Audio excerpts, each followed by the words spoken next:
Telugu methodology third లెసన్లో మనము మిగిలింది ఏంటంటే లేఖనం అనమాట. ఫస్ట్ పఠనం లేఖనాల మధ్య సంబంధం ఏంటి? వాగ్రూపంలో ఉన్న భాషకు లిపిని కల్పించడాన్ని లేఖనం అంటారు కదా. మరి భాషణానికి ధ్వని మూలం కాగా లేఖనానికి మూలమైనవి ఏంటి? వర్ణాలు అనమాట. 10 సార్లు చదివిన దానికంటే ఒకసారి రాస్తే ఆ విషయం బాగా గుర్తుంటుందని పెద్దలు చెప్తూ ఉంటారు కదా. చక్కని దస్తూరి కలిగి ఉండడం గొప్ప సామర్థ్యంగా చెప్పుకోవచ్చు. ఈ సామర్థ్యాన్ని పిల్లలు సరైన రీతిలో పెంపొందించడం ఉపాధ్యాయుని బాధ్యత.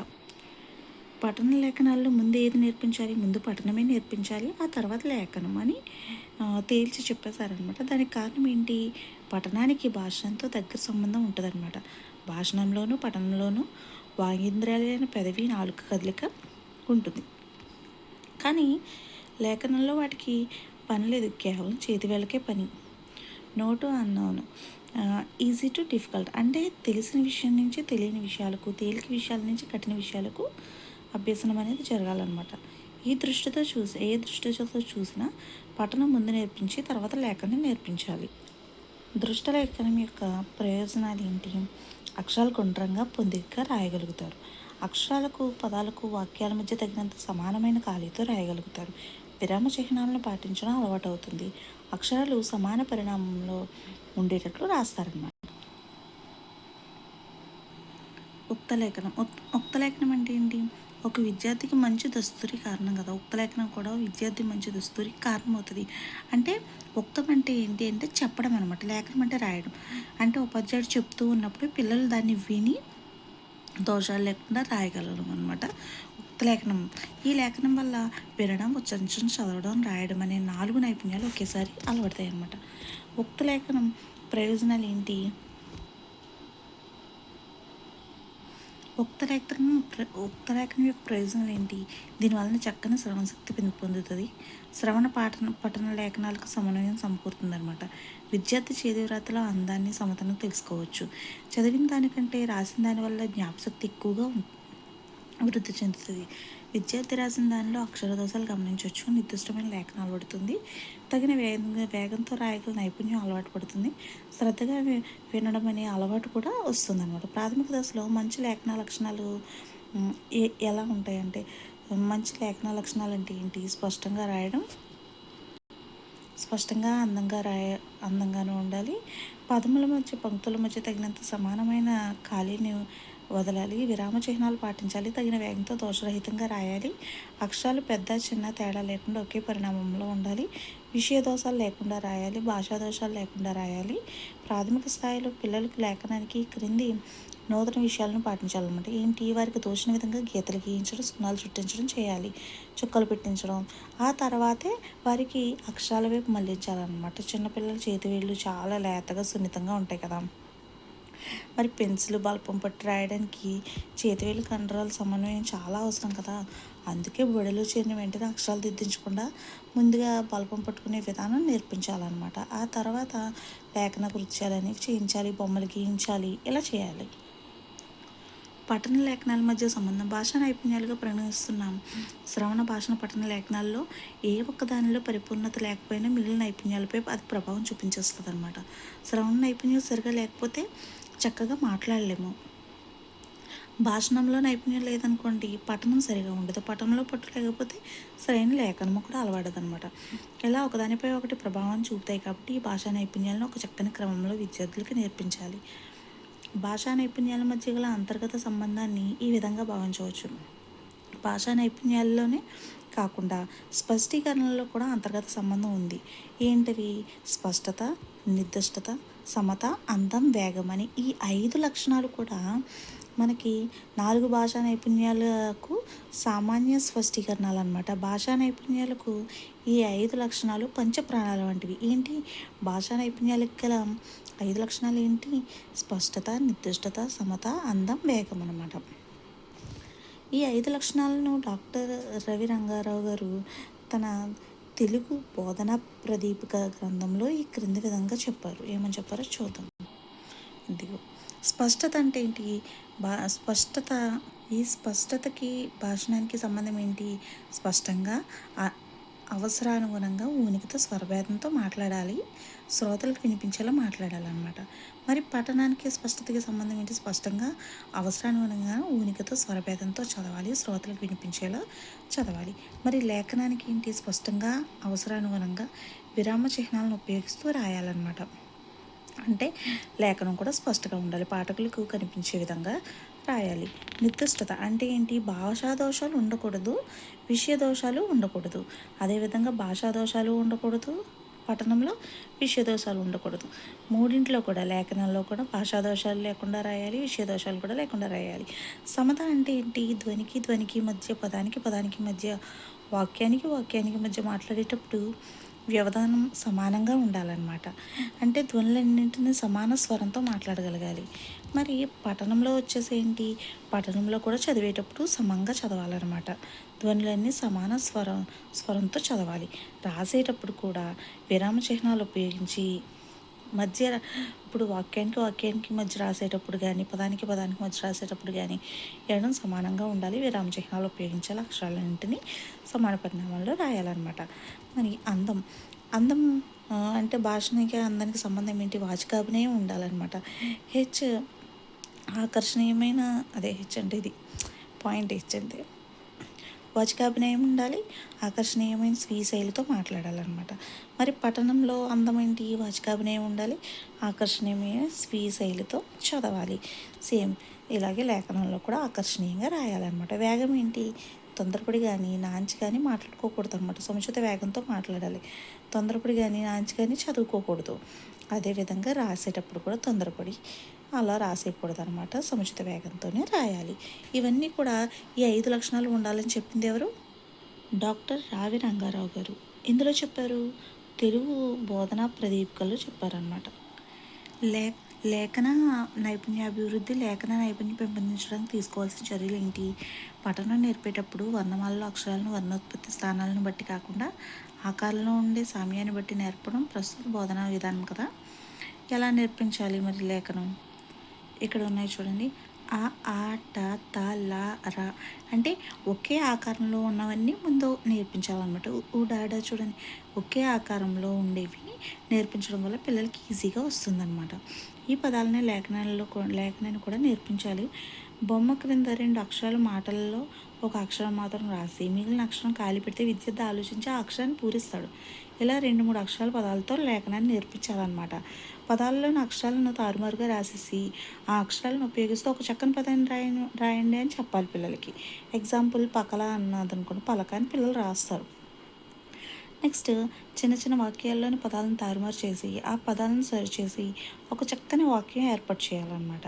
అంటే పండుగ సంక్రాంతి ఈరోజు అన్నప్పుడు వాళ్ళు సరిచేసి ఈరోజు సంక్రాంతి పండుగ అని రాస్తారు. ఈ విధంగా ఏం చేయాలి? వాక్య పద్ధతులతో మార్పులతో లేఖనం నేర్పించడం వల్ల విద్యార్థి శ్రమ అనుకోకుండా సంతోషంతో లేఖన క్రియలో పాల్గొంటాడనమాట. అంతేకాకుండా పఠనం ద్వారా నేర్చుకున్న జ్ఞానాన్ని లేఖనం ద్వారా పునర్బలనం చేకూరుతుందన్నమాట జ్ఞానానికి. ఇక్కడ సృజనాత్మకత, ఊహ, కల్పన. సృజన అంటే ఒక నూతన విషయాన్ని ఏర్పరచడం. విషయాన్ని అందరూ చూసే కోణంలో కాకుండా మరో కొత్త కోణంలో చూడడం. కవితలు, కథలు, నాటికలు మొదలైన సాహిత్య ప్రక్రియలని తనదైన ఆలోచనలతో నవీన పద్ధతుల్లో సృజించడాన్ని సృజనాత్మకత అంటారనమాట. ఈ సృజనాత్మకత వ్యక్తీకరణ అనేది భౌతిక రూపంలో, రాత రూపంలో, ప్రదర్శన రూపంలో ఉంటుందన్నమాట. భాషా నైపుణ్యాల సాధనతో పాటు సృజనాత్మకత, కల్పనాశక్తులను వెలికితీయడం ఉపాధ్యాయుడి ముఖ్యమైన విధి. ప్రతి ఉపాధ్యాయుడి ఈ విషయానికి ఎంతో ప్రాధాన్యతనివ్వాలి. సృజనాత్మకత గల వ్యక్తులపైనే మానవజాతి భవిష్యత్తు ఆధారపడి ఉంది. అధ్యాపకుడు ఈ నైపుణ్యాన్ని విద్యార్థుల్లో పెంపొందించడానికి వివిధ ప్రక్రియలో శిక్షణ ఇవ్వాలన్నమాట. ఈ సృజనాత్మక నైపుణ్యాలు 4 రకాలు. 4 రకాలు. అదే భాషా నైపుణ్యాలకు సామాన్య స్పష్టీకరణలు 5 అన్నమాట. అదే మనం ఇందాక నేర్చుకున్నాం కదా, స్పష్టత. అవి సృజనాత్మకత అయితే 4 రకాలు. ఏంటి? కొత్త విషయాన్ని మరో కొత్త ప్రక్రియలోకి మార్చడం 1, 2 కొత్త విషయాన్ని మరో పాత ప్రక్రియలోకి మార్చడం, 3 పాత విషయాన్ని కొత్త ప్రక్రియలోకి మార్చడం, 4 పాత విషయాన్ని మరో పాత ప్రక్రియలోకి మార్చడం అనమాట. మరో రకంగా చెప్పాలంటే పాత రూపానికి కొత్త రూపం ఇవ్వడం అనమాట. అందరూ మెచ్చే విధంగా కొత్త రూపానికి పాత రూపం ఇవ్వడం కూడా సృజనాత్మకతే.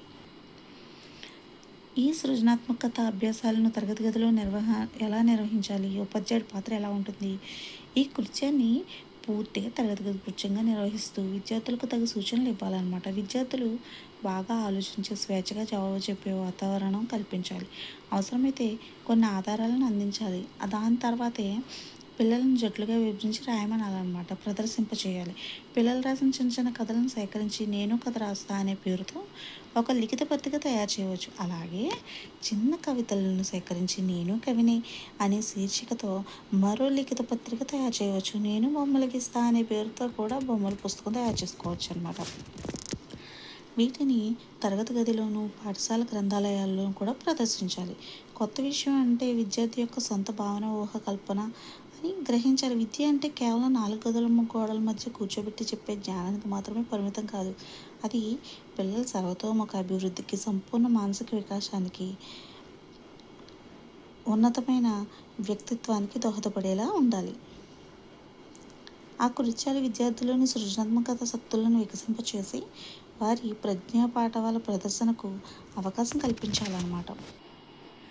ఆధునిక బోధనా పద్ధతులన్నీ కూడా ఏ సిద్ధాంతాన్ని అనుసరించి రూపొందించబడినవి అంటే బ్లూమ్స్ సిద్ధాంతాన్ని అనుసరించి శిశు కేంద్రీకృతం మరియు శిశు మనస్తత్వానికి అనుగుణంగా రూపొందించబడినవి అనమాట. కృత్యాలను ఆధారంగా చేసుకొని బోధనాభ్యాసాలను నిర్వహిస్తుండడాన్ని కృత్యాధార పద్ధతి అంటారు. కృత్యం లేనిదే పాఠం లేదు. మొన్నటి వరకు వీటిని అదనపు పాఠ్య ప్రణాళిక కార్యక్రమాలు, ఎక్స్ట్రా కరిక్యులర్ యాక్టివిటీస్ అనేవాళ్ళు అనమాట. ఈ కృత్యాల ప్రాధాన్యతను గ్రహించి ఇటీవల వీటిని అదనపు పాఠ్య ప్రణాళిక కార్యక్రమాలని చిన్న చూపు చూడకుండా ఆ పదాలను రద్దు చేసి వీటిని పాఠ్య ప్రణాళికలని పేర్కొంటున్నారనమాట. విద్యా బోధనలో గుణాత్మకతను పెంపొందించడానికి గతంలో ఆంధ్రప్రదేశ్ ప్రాథమిక విద్యా పథకం ప్రవేశపెట్టడం జరిగింది కదా. విద్యార్థుల స్థాయిని అనుసరించి వారి శారీరక మానసిక శక్తులను సమన్వయపరిచి సముచితమైన అర్థవంతమైన కృత్యాల ఆధారంగా పాఠ్యాంశాలను అందిస్తే విద్యార్థులు చురుగ్గా, ఆనందంగా బోధనా క్రియలో పాల్గొని సమర్థవంతమైన అభ్యాసాన్ని పొందుతారన్నమాట.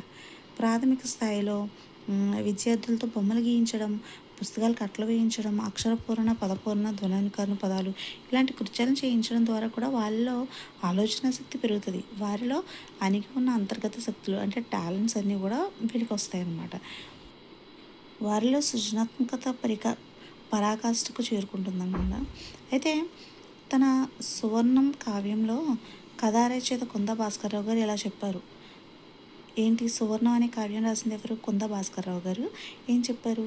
చిన్నపిల్లల అనగా సిరిమల్లె పొట్లాలు, విప్పి చూడ ప్రతిభ గుప్పు మనసు, విద్య ఎనగనేమి విప్పి చెప్పుట కదా భాస్కరార్యుని మాట ప్రగతి బాట అని చెప్పారనమాట. అంటే ప్రాజెక్ట్ అంటే ఏంటి? ఇక్కడ మనకి ఇచ్చారు ప్రాజెక్ట్ గురించి. పిల్లలు సహజ వాతావరణంలో తమంతట తాముగా అన్వేషించి పరిశోధించి అవసరమైన సమాచారాన్ని సేకరించి ఒక విషయం పట్ల కానీ అంశం పట్ల కానీ అవగాహన ఏర్పరచుకుని నిర్ధారణకు రావడానికి దోహదపడే కృత్యాలని మనం ప్రాజెక్టులు అంటాం అన్నమాట. ఫర్ ఎగ్జాంపుల్ ఏంటి? ఏదైనా ఒక దేశభక్తి గేయాన్ని పాటను సేకరించండి, ఒక చాటుపై రాసి ప్రదర్శించండి అని చెప్పడం కానీ, స్వతంత్రం కోసం పాటుపడిన మహనీయుల చిత్రాలను సేకరించి వాటి గురించి 4-5 వాక్యాలు రాసి చదివి వినిపించండి అని చెప్పడం, ఇవన్నీ కూడా ప్రాజెక్ట్ వర్క్స్ అనమాట. ప్రాజెక్ట్ వర్క్ యొక్క ఉపయోగాలు ఏంటి? మరి దానివలన ఉపయోగాలు ఏంటి? బోధనాభ్యాసన ప్రక్రియలో యాంత్రికత దూరం అయిపోతుంది అనమాట. అంటే రోడ్ మెథడ్ అవన్నీ దూరం అయ్యి ఏం జరుగుతుంది? నూతనత్వం సంతరించుకుంటుంది. పిల్లలు ఏం చేస్తారంటే సొంతంగా అభ్యసనం చేస్తారు, సొంతంగా నేర్చుకుంటారు, ఆనందంగా అభ్యసిస్తారనమాట. తోటి పిల్లలతో పాల్పంచుకోవడం వల్ల మైత్రి భావన అంటే స్నేహపూర్వక భావన పెరుగుతుందనమాట. అంతర్గత శక్తులు వినియోగానికి వస్తాయి. ఇక్కడ కృత్యాలకి ప్రాజెక్ట్ పనులకి డిఫరెన్సెస్ ఇచ్చాడు. కృత్యాలు ఏంటి? లక్ష్యాలు స్వల్పంగా ఉంటాయి అన్నాడు. అదే ప్రాజెక్ట్ పనుల్లో లక్ష్యాలు ఎలా ఉంటాయి? అనేక లక్ష్యాల సమాహారంగా ఉంటుందట. అదే కృత్యాలు తక్కువ సమయంలో ముగింపబడితే ప్రాజెక్ట్ పనుల్లో సమయం ఎక్కువ తీసుకుంటుంది. అది కృత్యాలు ఉపాధ్యాయుడు పర్యవేక్షణ చేస్తే ప్రాజెక్ట్ పనుల్లో ఉపాధ్యాయులు కేవలం సూచనలు మాత్రమే ఇస్తారనమాట.